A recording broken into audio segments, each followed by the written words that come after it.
Hello students, मैं रजनीकांत राजपूत आप सभी के लिए लेकर आया हूँ कक्षा 12 भौतिक विज्ञान का चैप्टर नंबर 8 विद्युत चुंबकीय तरंगें। और ये चैप्टर यूपी बोर्ड 2023 के लिए परीक्षा की दृष्टि से बड़ा ही महत्वपूर्ण है, क्योंकि ये चैप्टर बहुत छोटा है और 3 से 4 नंबर के प्रश्न इस चैप्टर से पूछे जाते हैं हर वर्ष। तो इस चैप्टर की शुरुआत करते हैं हम विद्युत चुंबकीय तरंगों से कि क्या होती है विद्युत चुंबकीय तरंगें। तो हम जानेंगे पहले कि विद्युत चुंबकीय तरंगें होती क्या हैं। तो विद्युत चुंबकीय तरंगों के लिए सबसे पहले चैप्टर फर्स्ट फिजिक्स में पढ़ा था हमने आवेश के बारे में कि जब आवेश स्थिर होता है तो सिर्फ और सिर्फ विद्युत क्षेत्र उत्पन्न करता है, लेकिन अगर आवेश गति करता है तो विद्युत क्षेत्र के साथ साथ चुंबकीय क्षेत्र भी उत्पन्न करता है।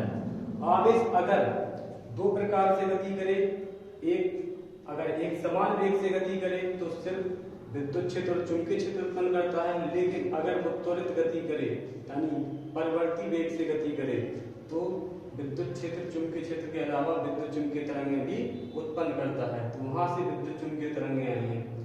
तो विद्युत चुंबकीय तरंगें क्या होती हैं जान लेते हैं इसकी परिभाषा। तो वे त्रिविमीय तरंगें, त्रिविमीय मतलब तीनों दिशाओं में संचरित होती हैं। तो वे त्रिविमीय तरंगें जिनमें विद्युत क्षेत्र एवं चुंबकीय क्षेत्र एक समान कला में एक दूसरे के लंबवत कंपन करें, विद्युत चुंबकीय तरंगें कहलाती हैं। अर्थात ऐसी तरंगें जो एक्स, वाई और जेड तीनों दिशाओं में होती हैं, लेकिन इनकी संचरण की दिशा होती है एक्स में, विद्युत क्षेत्र की दिशा होती है वाई डायरेक्शन में और चुंबकीय क्षेत्र की दिशा होती है जेड डायरेक्शन में। और दिखाई दे रहा है कि विद्युत क्षेत्र और चुंबकीय क्षेत्र परस्पर एक दूसरे के लंबवत होते हैं। विद्युत क्षेत्र और चुंबकीय क्षेत्र एक दूसरे के लंबवत होते हैं और यह तरंग संचरण की दिशा के भी लंबवत होते हैं। यानी एक्स दिशा में तरंग चल रही है तो ऊपर को जा रहे हैं वाई दिशा में विद्युत क्षेत्र, जबकि जेड दिशा में जा रहे हैं चुंबकीय क्षेत्र। तो ऐसी तरंगें त्रिविमीय तरंगें जिनमें विद्युत क्षेत्र और चुंबकीय क्षेत्र दोनों एक समान कला में एक दूसरे के तथा तरंग संचरण की दिशा के लंबवत गति करें या कंपन करें, उसे हम विद्युत चुंबकीय तरंगें कहते हैं। चित्र बनाएंगे एक्स अक्ष, वाई अक्ष और जेड अक्ष। और एक्स अक्ष में हम तरंग संचरण की दिशा को लेते हैं, तरंग एक्स अक्ष में चल रही है मान के चलते हैं, तो वाई अक्ष में विद्युत क्षेत्र चल रहा होगा और जेड अक्ष में चुंबकीय क्षेत्र चल रहा होगा। तो हमने दिखा दिया जेड अक्ष में चुंबकीय क्षेत्र सदिश को, वाई अक्ष में विद्युत क्षेत्र सदिश को, जबकि तरंग संचरण की दिशा किसमें दिखाई है एक्स अक्ष में। ठीक है, अब उसके बाद बात करते हैं कि तरंग संचरण विद्युत चुंबकीय तरंगों की खोज किसने की। तो प्रायोगिक दृष्टि से विद्युत चुंबकीय तरंगों की खोज सर्वप्रथम हर्ट्ज ने की थी। सबसे पहले हर्ट्ज नामक वैज्ञानिक ने विद्युत चुंबकीय तरंगों को प्रायोगिक रूप से प्राप्त किया था, जबकि इसके बाद जगदीश चंद्र बसु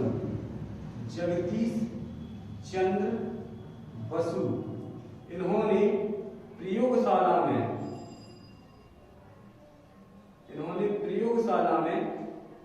5 mm से लेकर 25 mm परास की विद्युत चुंबकीय तरंगों को प्राप्त किया था। सबसे पहले वैज्ञानिक हर्ट्ज ने प्रायोगिक रूप से विद्युत चुंबकीय तरंगों को प्राप्त किया। उसके बाद जगदीश चंद्र बसु ने प्रयोगशाला में 5 mm से लेकर 25 mm तक की विद्युत चुंबकीय तरंगों को प्राप्त किया था। अगर हम मान के चलें कि तरंग संचरण की दिशा x दिशा में है, तरंग संचरण की दिशा x अक्ष में है, तो हम विद्युत क्षेत्र सदिश तथा चुंबकीय क्षेत्र सदिश को निम्न समीकरण द्वारा दर्शा सकते हैं। देखो E बराबर E0 sin kx minus omega t। इसका मतलब क्या होगा?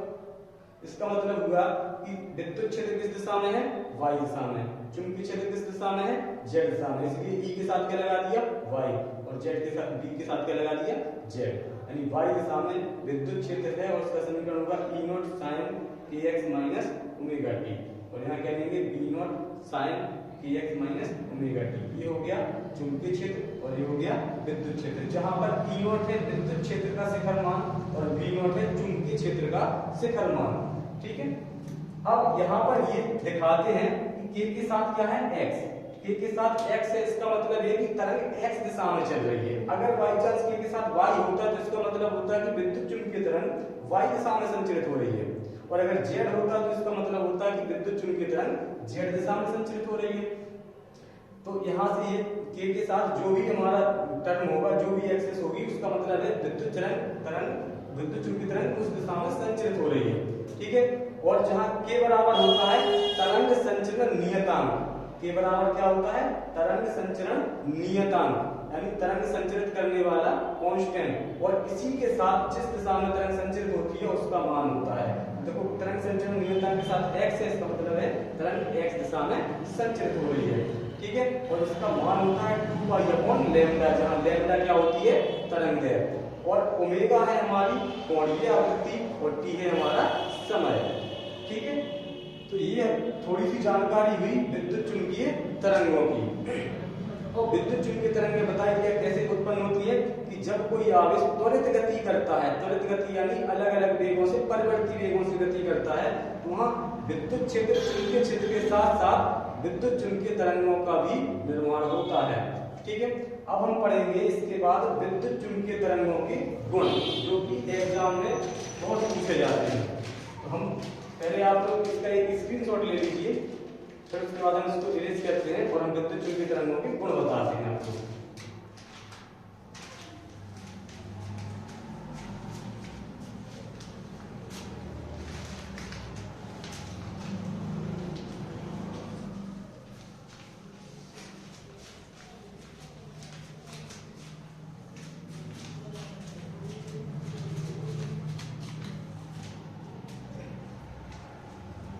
इनके अब हम गुण पढ़ेंगे और गुण क्या होते हैं देखते हैं।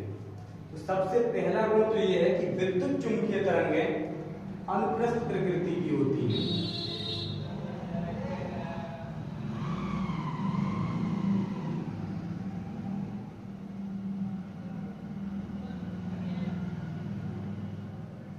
विद्युत चुंबकीय तरंगें अनुप्रस्थ प्रकृति की होती है।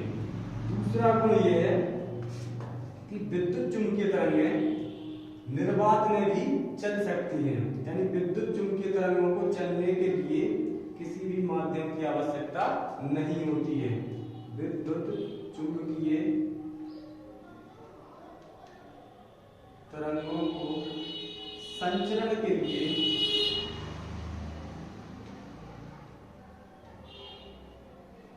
किसी माध्यम की आवश्यकता नहीं होती है।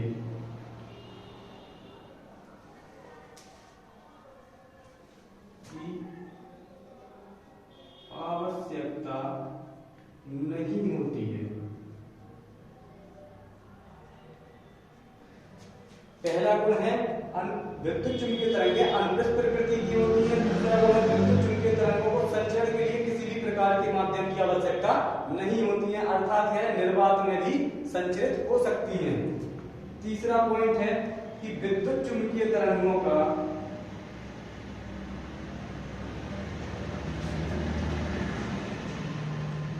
वायु या निर्वात में वेग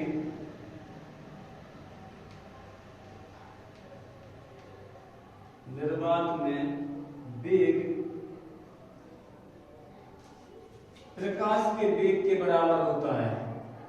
प्रकाश के वेग के बराबर होता है।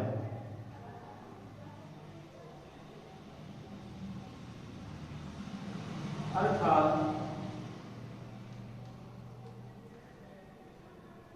C बराबर 1/μ0 ε0 बराबर E/v बराबर 3×10⁸ मीटर प्रति सेकंड।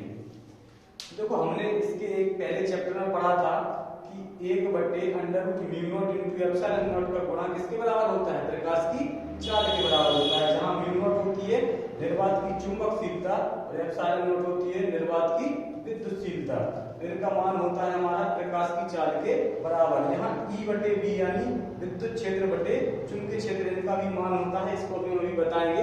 इसका मान भी कितने के बराबर होता है? प्रकाश की चाल के बराबर होता है। ठीक है। तो याद रखना इसको, हम विद्युत चुंबकीय तरंगों के वेग को हम इस समीकरण के द्वारा दिखा सकते हैं कि C बराबर 1/√μ0 बराबर E/v या बराबर 3×10⁸ मीटर प्रति सेकंड, क्योंकि विद्युत चुंबकीय तरंगों का निर्वात या वायु में जो वेग होता है वो प्रकाश की चाल के बराबर ही होता है, और प्रकाश की चाल इतनी ही होती है। जब इनको प्रायोगिक रूप से देखा गया और इनका वेग निकाला गया तो देखा बिल्कुल एग्जैक्ट इतना ही मान आ रहा था। ठीक है, अब उसके बाद चौथा गुण जो होता है वो ये होता है कि हमेशा विद्युत चुंबकीय तरंगों में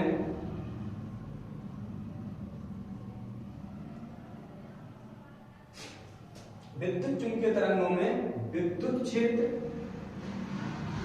तथा चुंबकीय क्षेत्र एक दूसरे के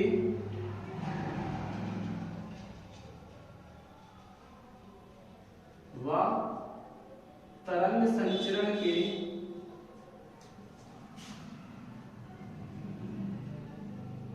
लंबवत कंपन करते हैं।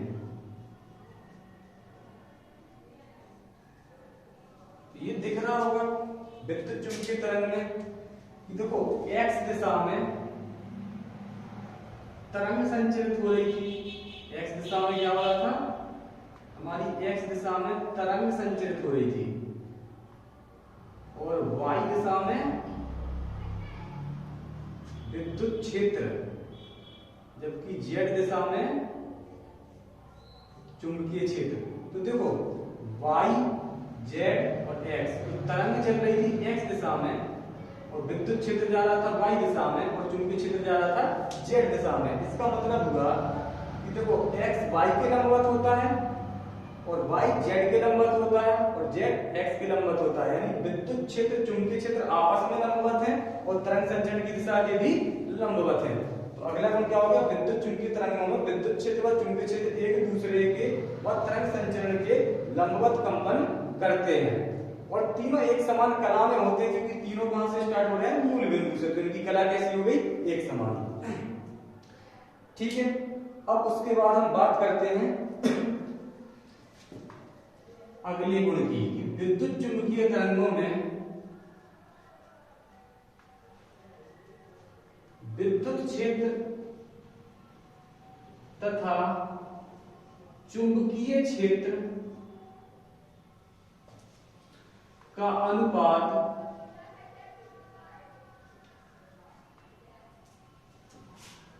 प्रकाश की चाल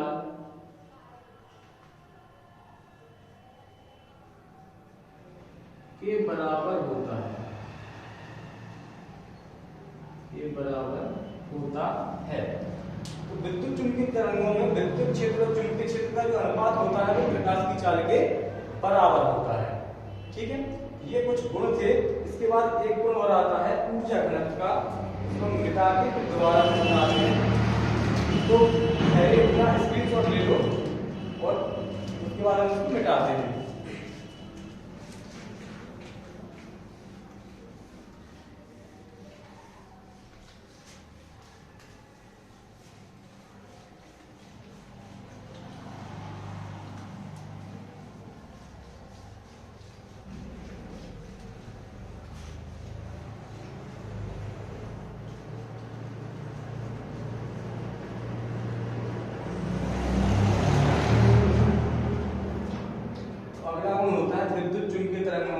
ऊर्जा घनत्व, ऊर्जा घनत्व, तो विद्युत चुंबकीय तरंगों का ऊर्जा घनत्व, यानी विद्युत चुंबकीय तरंगों में तो हमने पढ़ा है पहले चैप्टर में कि विद्युत चुंबकीय तरंगों में ऊर्जा घनत्व होता है वो बराबर होता है विद्युत क्षेत्र की ऊर्जा घनत्व प्लस चुंबकीय क्षेत्र के ऊर्जा घनत्व के योग के बराबर। और हम पढ़ चुके हैं विद्युत क्षेत्र का जो ऊर्जा घनत्व होता है UE बराबर 12ε0E², और इसी प्रकार से चुंबकीय क्षेत्र का ऊर्जा घनत्व हो जाएगा 12v²/μ0। ठीक है, क्योंकि देखो E की जगह v आ गया, E पे स्क्वायर है तो v पे v² है, हाफ की जगह हाफ आ गया, लेकिन ε0 हमेशा ऊपर होता है और μ0 हमेशा नीचे होता है। ये हमें वायु सावर्त के नियम और कूलाम के नियम से ज्ञात होता है, क्योंकि बायो सावर्ट के नियम में जो स्थिरांक लेते हैं वो 1/4 पाई एप्सिलॉन नॉट, तो ये नीचे 1/4 पाई एप्सिलॉन नॉट और ये हो गया नीचे, और बायो सावर्ट में लेते हैं म्यू नॉट अपॉन 4 पाई, तो ये ऊपर, यानी एक दूसरे के कैसे तो उल्टे। तो जहां एप्सिलॉन नॉट ऊपर है तो म्यू नॉट कहां आ जाएगा नीचे। और ये हमने किस चैप्टर में पढ़ा है, तो ये वाला सूत्र तो हमने पढ़ा है संधारित्र में, पढ़ा है संधारित्र में संचित ऊर्जा और ऊर्जा घनत्व। उसी प्रकार से हमारा चुंबकीय क्षेत्र वाला भी ऊर्जा घनत्व होता है। तो हम निकालेंगे विद्युत चुंबकीय तरंगों का ऊर्जा घनत्व, तो U बराबर क्या मिलेगा 1/2 epsilon not E square plus 1/2 V square बटे म्यू नॉट। ठीक है, अब हमें पता है कि E बटे V बराबर क्या होता है C। अभी गुण में पता पढ़ा है हमने कि विद्युत क्षेत्र तथा चुंबकीय क्षेत्र का अनुपात प्रकाश की चाल के बराबर होता है। तो अगर हम यहाँ से V का मान निकालें तो कितना आएगा E बटे C आएगा। तो यहाँ हम V का मान रखते हैं, तो 1/2 epsilon not E square plus 1/2 V की जगह E आएगा तो स्क्वायर है, तो E स्क्वायर बटे C स्क्वायर म्यू नॉट। कोई दिक्कत नहीं होनी चाहिए। तो U का मान आया 1/2 epsilon not E square plus 1/2, ऊपर देखो क्या है E स्क्वायर और नीचे म्यू नॉट, और 1/c स्क्वायर बचा ना, तो 1/c स्क्वायर की जगह हम क्या रख सकते हैं, देखो हमें पता है C बराबर होता है 1/√μ नॉट एप्सिलॉन नॉट। तो यहाँ से हम C स्क्वायर का मान निकालेंगे 1/μ नॉट और एप्सिलॉन नॉट। तो यहाँ से अगर हम मान निकालना चाहें 1/c स्क्वायर का, यानी इसको कैसा कर दो उल्टा, तो निकलेगा म्यू नॉट और एप्सिलॉन नॉट। देखो म्यू नॉट और एप्सिलॉन नॉट किसका मान हो गया 1/c स्क्वायर का, तो 1/c स्क्वायर की जगह हम रखने जा रहे हैं म्यू नॉट और एप्सिलॉन नॉट। कोई दिक्कत, तो म्यू नॉट से म्यू नॉट कट हो जाएगा, तो U बराबर हमें मिला 1/2 epsilon not E square plus 1/2 epsilon not E square, यानी दोनों कैसे आ गए बराबर आ गए। ये हो गया। अगर हमने निकाला तो देखो चुंबकीय क्षेत्र में ऊर्जा घनत्व और विद्युत क्षेत्र में ऊर्जा घनत्व दोनों कैसे आ गए बराबर आ गए। और इसको मान अगर हम निकालना चाहें तो क्या लिखेंगे, हाफ ये जुड़ के क्या हो गए एप्सिलॉन नॉट E स्क्वायर। ठीक है, अब उसके बाद अगर हम ऐसे सेम टू सेम निकालें, हम क्या करें विद्युत क्षेत्र का मान निकाल के रख दें यहाँ से, तो विद्युत क्षेत्र का मान क्या आएगा VC, E बराबर क्या आएगा VC। तो अगर हम कैलकुलेशन करेंगे तो हमारा सेम टू सेम निकल के आ जाएगा हाफ V स्क्वायर बटे म्यू नॉट, और वो जुड़ जाएगा तो क्या निकल आएगा। इसी प्रकार से आप लोग करना इसको कि यहाँ अगली बार क्या करना E का मान रखना, और E का मान क्या हो जाएगा VC, तो वहां से मान निकलेगा तुम्हारा U का V स्क्वायर बटे म्यू नॉट, क्योंकि ये सेम टू सेम ये मान इधर आ जाएगा और दो जुड़ जाएंगे हाफ हाफ मिलके, तो क्या बन जाएंगे V स्क्वायर बटे म्यू नॉट। ये कब निकलेगा जब हम E बराबर क्या रखेंगे BC। ठीक है, ये भी इक्वल था कि विद्युत चुंबकीय तरंगों का ऊर्जा घनत्व कितना होता है, तो ऊर्जा घनत्व के सूत्र आ गए।